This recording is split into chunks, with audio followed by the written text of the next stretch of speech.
Hello, everyone. Welcome to a special edition of Plastic Profiles.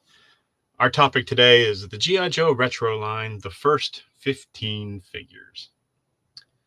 Now, let me say a little disclaimer here. In general, I think Hasbro has done a very good job on the G.I. Joe classified line and the Retro classified line. It's brought in new collectors while reinvigorating older collectors. I try to always keep a positive vibe on this channel, as I do not believe in trashing someone's hard work just for the sake of it, except Walmart. They can go take a hike. My aim with this video is to analyze the focus and the direction taken with the designs chosen by Hasbro for release. The purpose? To defend human free... Wait. No, the purpose is to get some of these thoughts that bounce around in my head out into the world.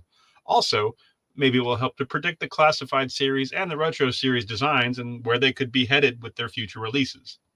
If you disagree with anything I say here, great, I welcome it.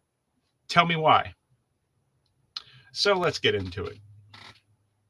So we're looking here at the Walmart releases, and I decided to lump them all together because, as of now anyway, Walmart no longer has the exclusive for the retro line. So I'm treating them all as one release. Plus, with their distribution and shipping methods and whatnot, it who could really say which wave was which? So we're going to go through the results here, the negatives and the positives. We're going to do this for the Walmart wave, and then we're going to do this for what is currently out. And yeah, so let's see what we got. So negatives for the Walmart retro wave. Of course, Walmart's distribution and the shipping methods are probably on the top of the list of negatives for most people for this series. You know, I think I've only seen 3 or 4 of these 15, sorry, not 15, of these, 9 characters in a store. Lady J being the most common, and then Baroness, and then maybe the Gung Ho. But yeah, so lowered availability of some of the more desirable figures. Mostly complete reuse of molds, which is not necessarily a bad thing. It's just worth noting. The card backs were garbage. You basically could wipe your nose with them. The card art to me was inconsistent. I thought some were better than others, and again, it doesn't really, card art is it's not, it's everyone's tastes are different, so what's a positive to some is a negative to some. So I don't really hold that against them. For me, for this line, mostly it's the Walmart is really to blame for most of this this line and the success or lack of success. The positives, the potential ability to get some of the figures that were either harder to find or maybe there were more expensive versions available, like Zartan. Unique and in some cases improved accessories not available in the main line, making it still a worthwhile figure to own even if you already had the previous version. So like the Snake Eyes, this is the more OG 13 of the Snake Eyes. Improved paint decos gave a more retro feel. Lady J had more makeup and came in a brighter color. Destro had eyebrows, and they come with stands, which is a great thing. All G.I. Joe classified and retro should come with stands. And another positive is the decision to open it or not was already decided when you received it, because they were shipped in a sandwich baggie. Zing! Yeah. So there you go. So the Walmart Retro series, a companion line to the hugely successful classified series, was seemingly created to give us nostalgic versions of characters so that the main line could focus on new concepts and designs. Unfortunately, due to Walmart's inability to handle customer demand and properly supply their stores, consumers were unable to get several of these figures at retail, while other figures went on, shall we say, super clearance. Regardless, the line was generally considered successful in its mission. The figures released mostly sold well and were often superior to their mainline counterparts. Destro has a more animation-inspired look. Baroness and Lady J have different paint apps. Gung Ho is wearing his classic turquoise camo look, and he came with his trademark accessories. Storm Shadow has new arms, giving him a different look than the mainline release. And this Zartan is, while being the third incarnation in the classified series, he gave fans that weren't thrilled about the previous looks a chance to try again. Get this one, maybe you like this look better. Snake Eyes is a great interpretation of the OG-13 outfit and comes with all of his important gear. The Crimson Guard, in theory, gave fans that wanted a brighter crimson color a chance to get that look. Unfortunately, at least where I live, the Crimson Guard and the Snake Eyes came out at the end of the line. And of course, we know Walmart is going to Walmart. Many fans didn't get the figures, whether they pre-ordered them or not. Now, while some of these figures were not as popular as others, their retroness does score pretty well. The figures all have definite updates, and their accessories mostly make sense. If Hasbro had given them better card backs and Walmart wasn't Walmart, we'd probably be looking at this line very differently.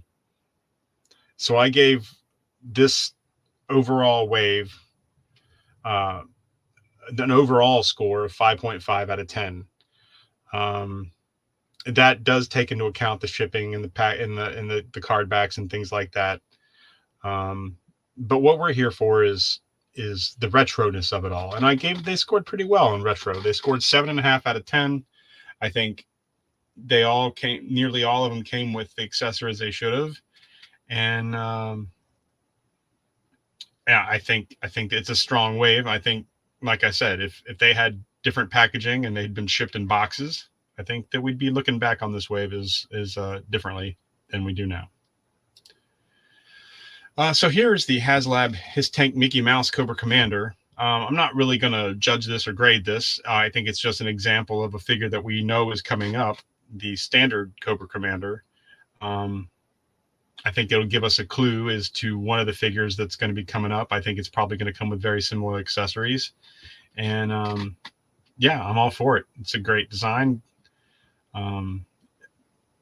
It was a perfect throw-in figure to push the HasLab. It makes a great addition to a collection, but also won't offend collectors who missed out due to the nature of the design.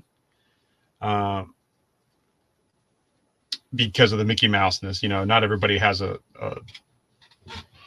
nostalgia for that. The accessories are great. They make sense for the character, and they help give them that classic Coco feel. The card back is great, but no stand. I don't know why, but no stand. I guess he's supposed to sit in the tank. All right, so now we get into the second wave of retros, but it's the first wave of the non-Walmart exclusive, right? So we've got Duke, Scarlet, and Rakondo. The negatives, they aren't free. There's just not a lot of negatives to this 3-figure wave. They introduced some new sculpts and accessories to the classified and retro series. They are no longer exclusive, so greater availability, which could bring in new collectors, which in turn gets us more stuff.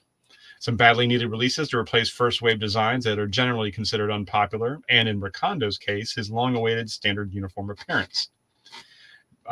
Scarlet and Duke come with extra hands, which is something that G.I. Joe badly needs going forward in the classified and retro lines. Stands are back, baby, and this time they're matte. Strong card backs. And Scarlet and Duke even got their laser rifles from the cartoons, so you get a different shade of retro with those two. Very solid. This wave picks up where the Walmart line ended and fixes a few problems. The figures are very well done. Granted, this is a smaller sample size. This is 3 figures compared to 9. So, we'll see going forward. But they're no longer exclusive to Walmart, and their card backs are card backs are super strong and near impossible to get into. The figures truly represent their vintage characters, and the accessories work well for each. So far, this wave has proven to be very popular with fans and collectors alike. New versions of Duke and Scarlet will always sell well, particularly when they have been done as well as these have. And you add in the classic Rakondo we have been waiting for, and this 3-figure wave is as strong as any. So for me, this is probably the best wave of any of the retro series. They're going to get the top score, overall score of 9 out of 10. The retro score, I gave them a perfect 10 out of 10 for the retro. I think they give you even more with the Sunbow laser rifle. So excellent wave. So now we get into the third, what I call the third wave of retro, but the second wave of the non-Walmart retro. And we've got Beachhead, Snow Serpent, and the Eel. So for me, the negatives, we got, so for some of the paint apps and the item colors, they they went off script and just kind of made them whatever color they wanted, which is odd for a style that, sorry, for a series that should be strict on what it looks like. There's retro designs, retro styles, but they're not going. I don't understand for some of these things. Um, some accessories included aren't retro or even belonging to that particular character, and sometimes the appropriate item is available in the line already. None of the figures have extra hands. There's only one new design, one figure with a revised paint deco, and one figure that is nearly unchanged. So for me, the wave feels a little rushed. Um, Maybe they, I'm not going to speculate how they came up with it, but it just feels like, hey, we have these ready to go, just get them out. Positives, though, they're very popular characters. The figures themselves are all very solid. The previous versions of these figures were either a deluxe price point or exclusive, and were maybe harder to locate. Or in Beachhead's version, a design that I think the Beachhead is generally regarded as a good design, but it's not the classic Beachhead, and this is definitely the classic Beachhead. And for me, two of these figures in this wave are army builders. I think that's a cheat code. I think this wave's gonna sell well whether it deserved to or not, because of the nature of them being army builders. So we're going to lead off with the same point. The third wave will undoubtedly sell well, but having 2/3 of the wave as army builders will always help keep things moving. It has to be noted, however, that those same army builders, while the figures are decoed closely to their vintage versions, are not very retro when it comes to their loadouts. The eel is nearly the exact same figure as his mainline release, and the snow serpent, while sporting a new paint deco, is using Dusty's accessories. That's not even talking about his modern snowshoes, which should be the classic tennis rackets. I don't really care about the snowshoes, but if you're going to be retro, be retro. The Beachhead looks great, but even he has a miscolored weapon, and the demo pack is not his ammo satchel. He's got the Snake Eyes demo pack, and that's not what it was. They just said, well, he needs a bag, give him a bag. To me, this wave lacks much of the wow factor as the previous releases, and is the lowest score on the retro meter. The Walmart series had its flaws, but the majority of the figures were actually retro decoed and came with unique and appropriate accessories. I find it hard to give a high score to this series when collectors will still have to go to Gridiron or Valaverse to get the appropriate weapon to complete the desired look. Look, don't get me wrong. I am buying all of these figures. For me, the worst G.I. Joe figure is still better than any other toy out there. I only want Hasbro to keep putting out the best products they can. With that being said, the overall score is going to be a 6 out of 10 for me, and the retro score will also be a 6 out of 10. I think the figures are all retro. I don't think the accessories are, and so they're going to lose points. So what can we expect going forward? So with at least 2 more waves of figures on the horizon, the retro series isn't going anywhere anytime soon. The question for me is, how will the line be handled going forward? Based on what we've seen from the first 15 figures, we will continue to get classic decoed versions of our favorite characters with reused and probably sometimes incorrect accessories. We will also get some harder to find characters repackaged, perhaps with subtle changes to give collectors a second chance at a character. There's nothing really wrong with that, except that unless those subtle changes if those subtle changes don't make it more retro, then what are we doing here? What is this even all about? Let's call this the archive collection then. Since the design pivot from the Operation Blackout video game, Classified has been giving us near retro versions of characters in the main line. For example, more recently, we've got Quick Kick, Airborne, Techno Vipers, Lowlight, Firefly, many, many examples of near exact interpretations of the vintage figures. So what is the future for retro? Will we see retro vehicles? Maybe like a less deluxe His Tank? Maybe Dreadnoks with their backpacks on motorcycles?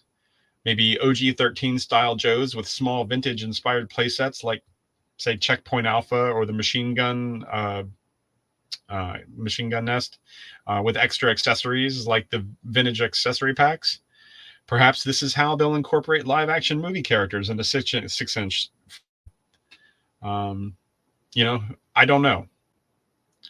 Uh, it's be interesting to see what happens. What does this mean for the classified series going forward? Will we now see new designs with less reliance on the vintage era now that retro is running full steam ahead? I imagine Yojo June will shed some light on their focus going forward, and I'm just as excited as you are. Yojo, everybody.